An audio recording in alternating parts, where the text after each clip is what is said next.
Howdy, hey guys. Welcome to third round coverage of the Kalamazoo Open presented by Discover Kalamazoo. We got Crew 42 doing the coverage here for the A tier.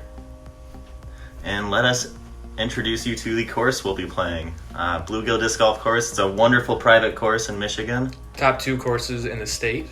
Yeah, it's very well known on disc golf scene. We got TOWCH Twins commentary, myself, Andrew Marwede. And Reid Frescura. What is a TOWCH, Andy? A TOWCH is actually a towel and a pouch combined. And you can get one for myself or Reid Frescura. That's right. Anyways, we got Tim Barham leading the pack here at 20 down with a hot round of 61. 1056 rated. That's pretty spicy. Got myself pointing to myself on the TOWCH that you can purchase from me or Reid. If you guys didn't know, it's also a hat. Andy's currently sitting in second, 18 down. 2 strokes behind Tim. We got Dan Treece sitting in third, 13 down. Yeah, he'll be looking to make up a few strokes, I can imagine.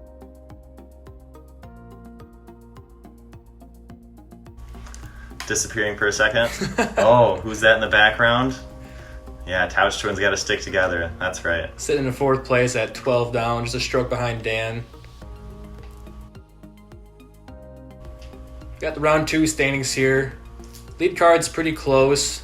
We got the chase card a few strokes back, so they're probably going to be looking to jump up a few spots. But got a few at 5 down, so it's probably going to be a battle to see who can best that score.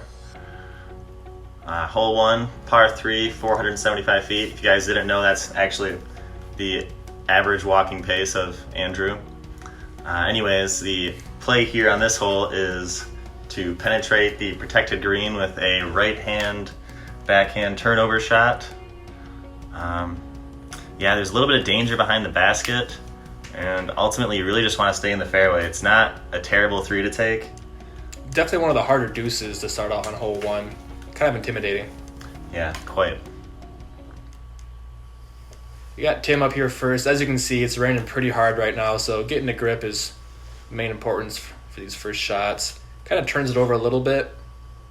Heads straight for that thick tree there. Knocks it down right in the middle of the fairway. And that'll still be okay, because that'll be a pretty decent upshot. A little bit of challenge, but it'll be a longer look, but certainly doable. I myself throwing that FD hyzer flip. It's going pretty straight, but never really turns over. So it's going to finish kind of left and actually makes it all the way down to about pin high, but just about 80 feet to the right or left. Oh, we got Dan Treece up next. Throwing a very nice backhand turnover. Probably want a little bit more height and a little flex, but we're in the middle of the fairway, so have a pretty routine up and down. What are you throwing here, Reid? A nuke. My idea was to get it to turn over just a little bit and then crash right before the rough, but had a little too much turnover on it, and I clipped that pole, which pretty lucky. Yeah, it might have helped you a little bit. You got Tim throwing a forehand zone. Asking for it to sit down. Oh. That tree definitely saved them a few feet. It's kind of an unfortunate roll, but within 20 feet for the 3. Got Reid throwing his famous Pro D Challenger. Dan Treece Signature Series. Bottom stamp. Decent upshot. I'll have a putt, but We got Dan just throwing his putter right up next to the basket. Should be a 3. Holy crap. That's pretty thick looking. Yeah, it wasn't much, but there was kind of a high hyzer route that was a few feet wide. I was really happy just to make it clean through there. We got Tim here for his save. Oh, sneaks it in there. Reid from about 25 feet. All day. Good old 5 spot.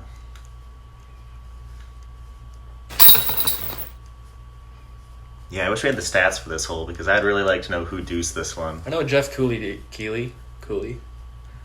I believe. I should know this by now. Sorry, Jeff. I know he deuced it with a roller. First round? Yeah. First, second round. All right, moving on to hole 2, 360 feet, par 3. There is OB lining the left side as well as the right side of the fairway. The cartwheels do kind of come into play as you want to play around those. Otherwise, you'll be looking at like a 35, 40 footer. I guess if you squeeze a drive a little bit long, there's OB long as well. Definitely a hole you're just looking to keep it in bounds and hope to get a putt.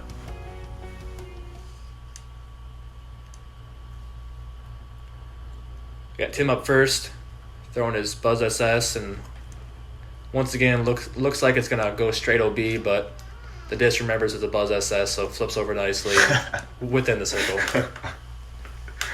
Wow, that disc memory though. Got myself throwing, oh, beef! I decided to throw my Firebird straight out of bounds, and to be honest, my disc was pretty wet. It's my excuse, so it slipped out, but... Yeah, you probably smelled some brisket on that shot, I can imagine. Got Dan keeping his fairway driver nice and low, hoping to skip up a little bit and pierce that drive. You got Reid here throwing his Undertaker again, I believe. Yep. Yeah, I'm just trying to get it to flip up nice, use the whole fairway, and hopefully cheat past that cartwheel. Keeps it dead straight and... oh, actually hits it. Yeah, maybe it's just me where it comes into play. I don't know. Got myself putting for 3 after the OB drop. Gave it a pretty good bid. Just missed left side. Gonna be tapping in for my 4. So this was kind of an awkward putt, but if you put it righty, it probably wouldn't have been that difficult. I should just went righty forehand. All right, I got Tim here for his 2 look. Just a little bit short. Very uncharacteristic of Tim. Got Dan taking his time. Connects for the 2. He's pumped.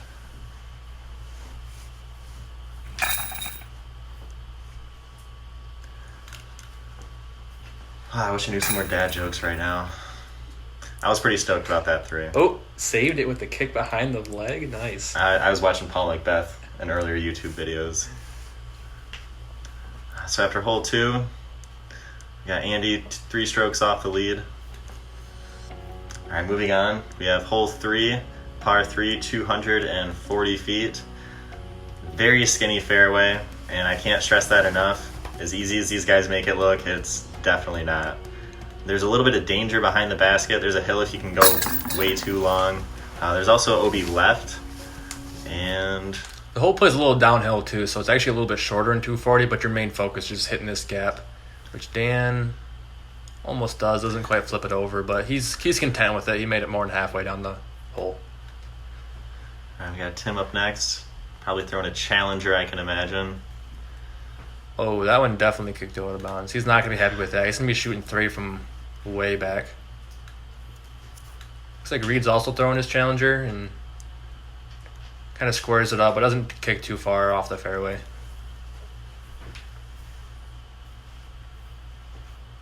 My pro pig here. Nice straight shot. Yeah, didn't you make it down this fairway all 3 rounds? I did. I was so happy. Yeah, it's definitely a great hole to get.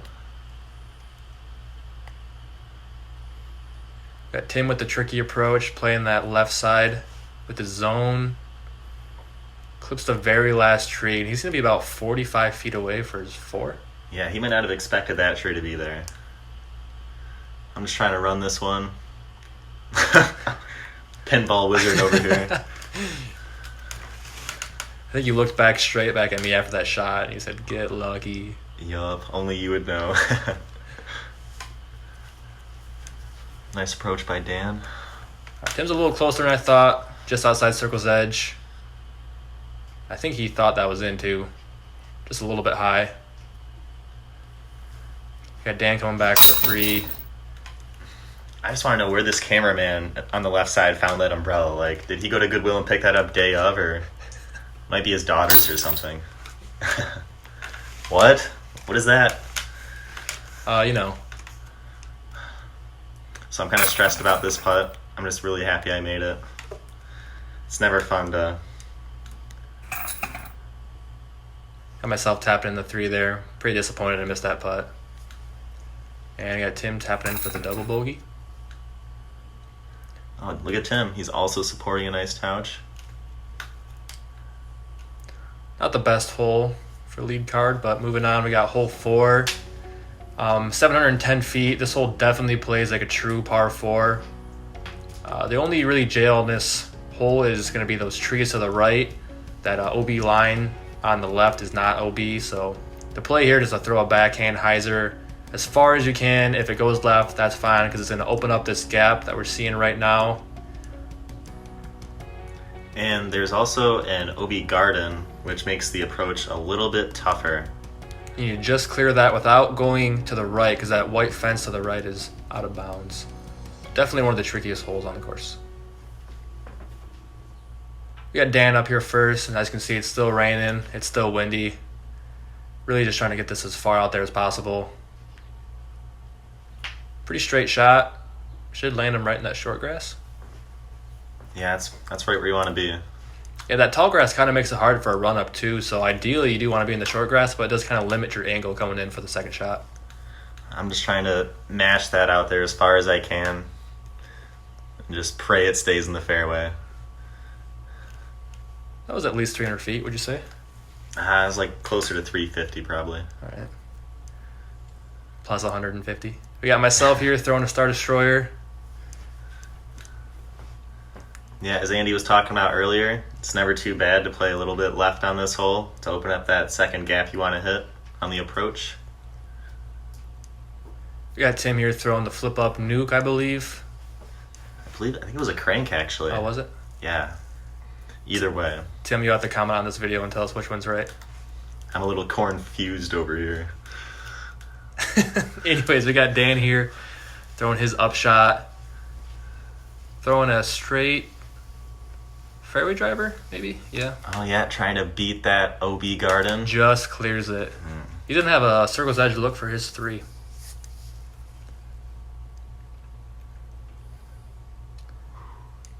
A little bit low. I had to make sure that this was still there. Yeah, the conditions were kind of tough with it being rainy, and that tall grass kind of made it hard for the run up. Not for Tim, though, as he executes this shot perfectly. Throwing a buzz. Yeah, I'll have a nice circle and putt. That tree probably didn't really hurt or help him. Nah. We're throwing here a Flex Raptor. Yeah, ESP Paul Ulibarri's Signature Series Raptor. Just trying to keep it in bounds and get a look at it. Who taught you to forehand like that? Don't tell anybody. Andrew Marwede.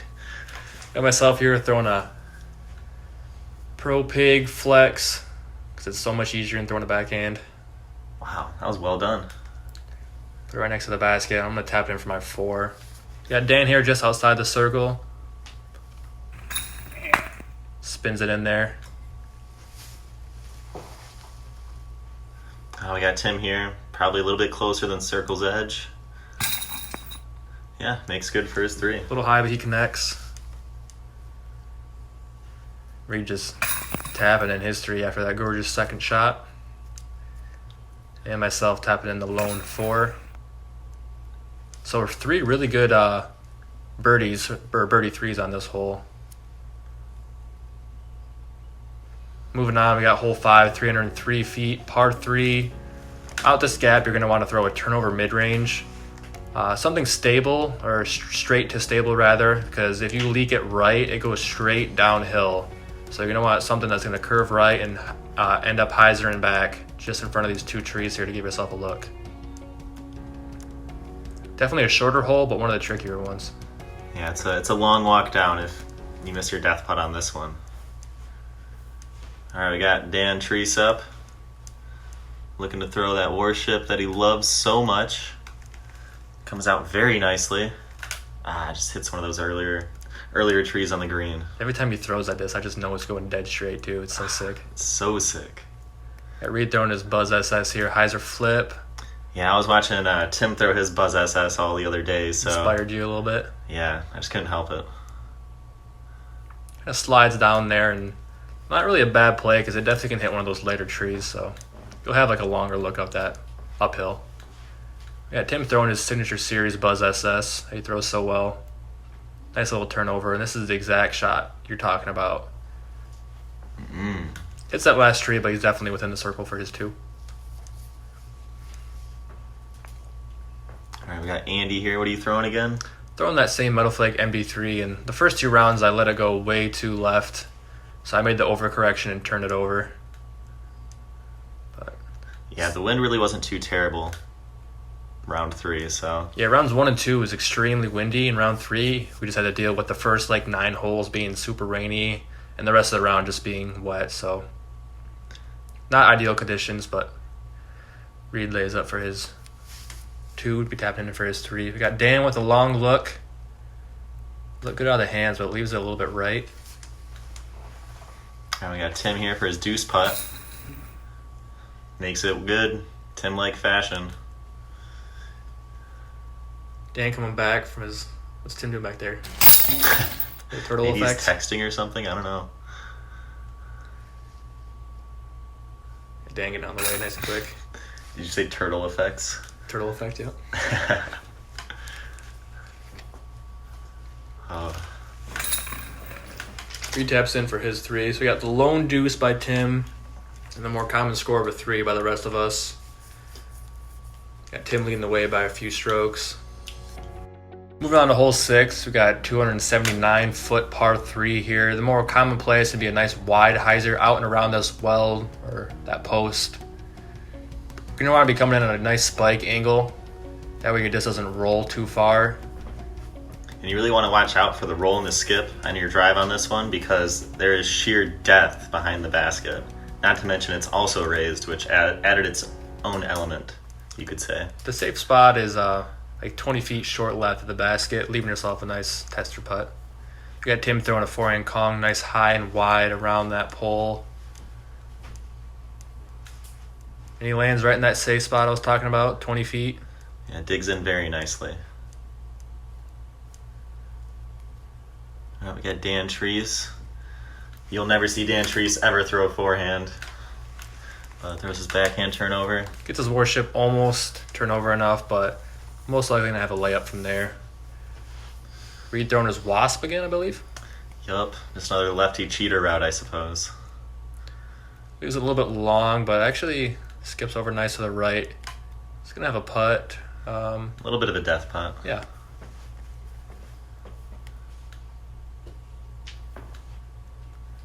Got Andrew here with his Firebird. Taking more of the inside route.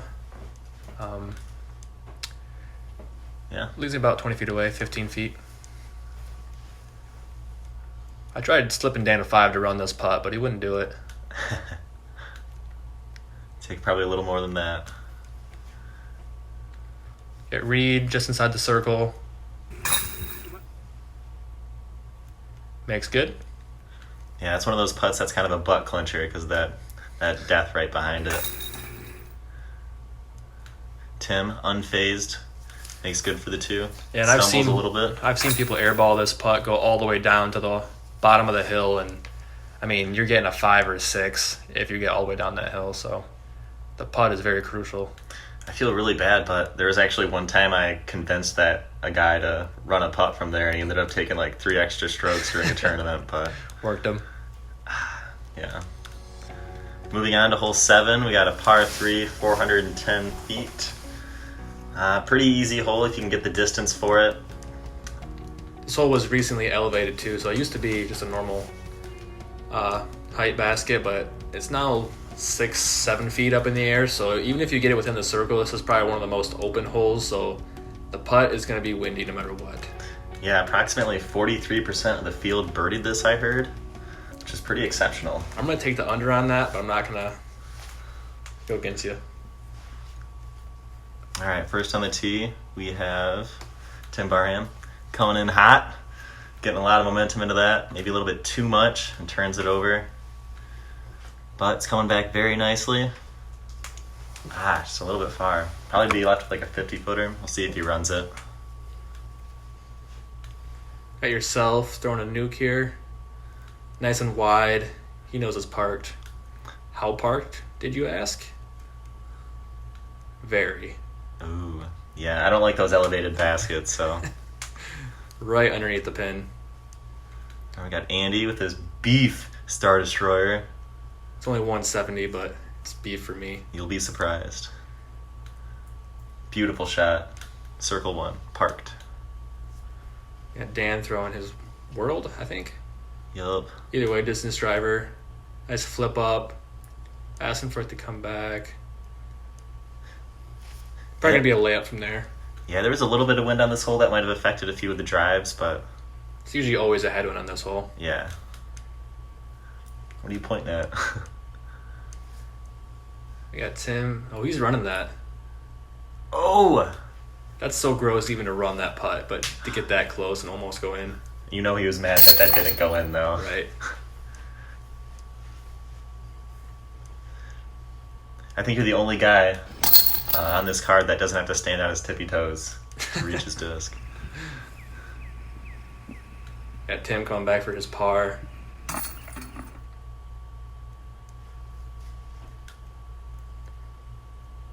Reid's right underneath the windmill.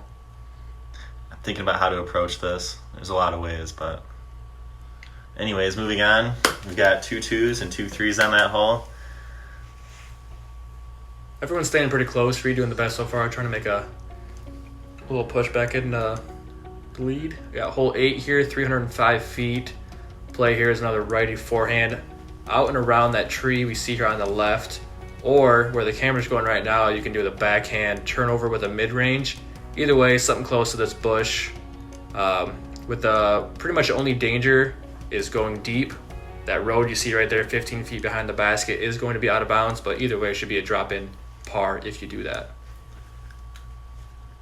We got Reid throwing his wasp again, hitting that line perfect just to the outside of that tree. Yeah, I saw you in one of the previous rounds throw your Sexton Firebird pretty high up on that gap. Like, you know, see where the tree is, like where the L's at? Yeah. So I was trying to, like, copy that. Kind of just like this? Just like that. Actually... What? Hit that tree. I thought I was actually past it, so just missed it by a few inches. Otherwise, I've been up by yours. Tim throwing his kind of saws it off inside. He's not too happy, but he might have a longer look. We got Tree here with his trusty warship again, looking to get that turnover action. Once again, he does not miss lines with this disc. Another perfect shot. Yeah, Dan's a very good player when it comes to any sort of wooded shots. You can pretty much rely on him to hit most of those lines. I myself just jump putting up there. Kind of a half bid. And you know Tim's looking to run this one yet again. Pull a few strokes ahead of the field. Just a bit over. That OB was pretty close, though. Got Dan for his 20-foot birdie. Tim coming back from his par. Kind of stayed fortunate by not going out of bounds, but regardless, he'll have his 3. Yeah, Reid tapping in for his 2. You got that hole all 3 rounds, did you not? Oh, I should have. It's those circle 1 putts that get me sometimes. Oh, yeah, my bad. Yeah, it's okay. We got 2 deuces and 2 3s. Moving on to hole 9, 204-foot par 3. Hardest hole on the course, I think. Yeah, so very downhill. The entire hill is OB, up to the bottom, basically. This is from where the drop zone's at, where it's about a 60-foot putt, and there's also a pond that is OB left. One year, John Perry actually deuced hole 8 and hole 9 in a row, which is pretty crazy, but... So definitely the miss here is to leave anything deep or to the right. You got Reid throwing his flex with his Ringer GT. Yup, just looking forward to sit down. Yep. Got Dan throwing that blue gauntlet he's been throwing all around. Oh, almost rings it up. Almost in. Andy here with his trusty Pro Pig. Just trying to laser it down there to play into the ground, but it has a weird skip off of that branch. Kind of really unfortunate. But Tim doing more of a touch flex sidearm with his zone. Absolutely parked. He might have got the CTP on that one. So this putt, that tree you see right in front of me, was totally in my way. So I had to do a step around that tree and then Anheuser it. So pretty tricky. I thought I had it out of the hands, but kind of just dropped. So we actually missed Dan's deuce putt, but he missed it. So this is comebacker for 3. Meanwhile, we got Tim and Reid absolutely parked for their 2. Yeah, I was being kind of sarcastic earlier when I said it's one of the hardest holes on the course. It's definitely one you just want to throw a putter down the hill and get your 2. But so we got 2 2s and 2 3s in this hole. Luckily, no one went OB, so Moving on, hole 10, 280 feet. We got this little pond in front of you. It doesn't really come into play though. The shot here is for a lefty or righty. Just throwing a straight mid-range, just straight over this piece of land, over this OB pond right here, and landing it anywhere past the basket. We got that hill on the left side to stop the disc from going any further, so it's a nice safe hill to land on. This is definitely a hole though that a lot of the pros are going to be looking to get for a 2. The real only mistake you can make is leaving it short and going OB to not have a putt for your 2. Yeah, and there's that one tree on the left that always randomly comes into play too if you get too much. I think this one just slipped out a little bit. It's the beefiest Buzz SS I've ever owned. If anybody's looking for a Buzz SS, they can find it in that pond. Got Tim also throwing his Buzz SS. Leaks it a little bit to the right. Oh, that almost snuck through. I think that hit in bounds though, so he'll be putting from the... Yeah, we were actually we had a little bit of discussion. Curiousness about this, yeah. Couldn't really prove it didn't hit, so he got the benefit of the doubt, and he'd be putting for his 3 from about 15, 20 feet. We got Dan throwing his mid, kind of hyzers out early, hits that tree and kicks in the water out of bounds. Throwing that same MB3 I've been throwing all around. Nice straight at the basket. Made the correction, and that was a gorgeous shot. Pretty happy with the result. Dan kind of rushed this up shot. That was his 3rd shot, trying to throw it in, but gonna have to manage with a 4. Yeah. Also trying to run it to no avail. We got Tim here, putting for his 3. Yep. Holding on to that lead. Andy for his 2, though. That's good. Great 2, Andrew. Got Reid with his comebacker for his 4 from about 20 feet. You can tell Reid and Dan are both pretty upset, as this is kind of one that you want to get a 2, let alone taking a 4. But scores stay pretty close. Reid still shooting hot, 3 under. All the rest of us at 1 under par. All right, hole 11. We have 315 feet. Pond is OB with drop zone, or that concrete that concrete circle is over there. The play here that a lot of righties like to do is throw a big righty turnover and have it bail out to this left side here. We've also got a pond deep, that's OB. So yeah, you basically just want to bail out left, or... A lot of guys do the high stall shot just so you don't go too far into that second pond. Yeah, but rumor has it, people like to do other shots on this hole. So I'm trying to copy Reid's famous skip shot here with my destroyer. Oh my gosh, that's so sick. I never get sick of watching that. So much easier than throwing a good shot. Just throw it straight in the water and hope for the best. Yeah, I'm kind of nauseous right now. Yeah, Tim throwing that same shot he's thrown all 3 rounds. It's a nice stable driver, high. Yeah, he'll be putting. 25 feet. That's a pretty textbook shot you'll see on this hole. All right, so I'm trying to follow suit with Andy. And yeah, she kind of trickled a little bit deep. I was very surprised I didn't check up too after he hit that grass. So he's going to actually be going all the way back to the drop zone, doesn't even get to advance, so kind of unfortunate. Dan doing the same shot as yesterday with that stag. And this is kind of funny. He actually lands inside of the boat. So we got Dan. Don't rock the boat, Dan. Laying up for his 3.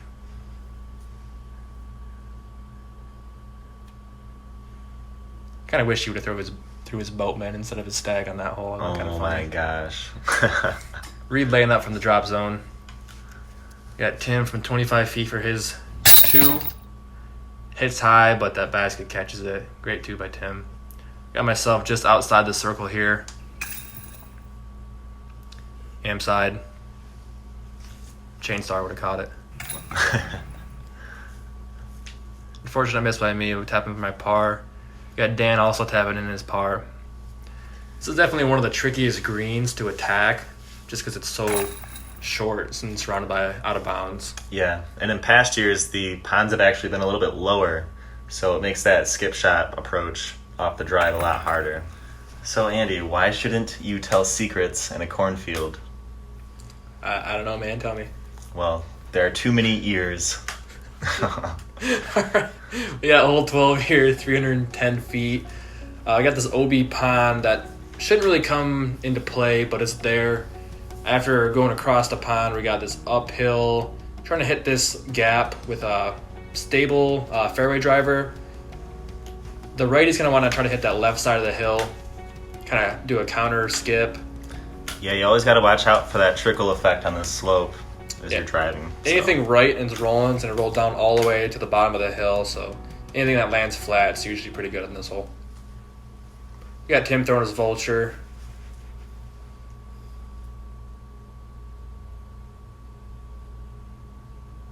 Hyzer just in front of that tree. I think it might have clipped it. Yeah, nonetheless, yep. Circle's edge putt. Throwing my Star Thunderbird again. Flips up a little bit, hits that hill, and punches out to about 35 feet. All right, we got Dan up next. He's probably looking to be throwing a fairway. Maybe that was a distance driver. I think it was too. Yeah. And Dan's probably one of the only people to have that unfortunate of a kick, and it kicked all the way downhill back into the water out of bounds. Might have jinxed it by saying it was not in play. Reid, we got a vulture here, ESP. Yeah, it actually got up there this round. Usually it cut rolls, but that was a perfect shot. Yeah. Dan throwing from the bottom of the hill. Really tricky approach shot, so he's just going to try to save his 4 from here. And that was a great shot, and that was a forehand. I thought you said he doesn't throw forehand. That's the only forehand you will ever see, I promise. Got myself here just outside the circle. Oh, banger. Happy to have that one fall after that miss last hole. We got Tim just inside the circle for his 2. You know that's good.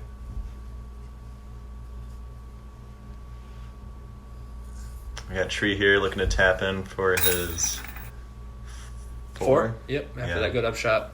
It's a good save. And Reid for his 2. So not too often you see 3 2s on that hole. That's one of the trickier holes to get a deuce. Yeah, so I mean, what are your thoughts at this point in the round? What are you thinking? I kind of figured that me, you, and Tim were all pretty close, and I knew it was going to be a tight battle, so I'm just trying to stick to my game plan and go from there. So thanks again for watching the front 12 of the final round presented by Crew 42. We'll catch you guys later. TOWCH TWINS!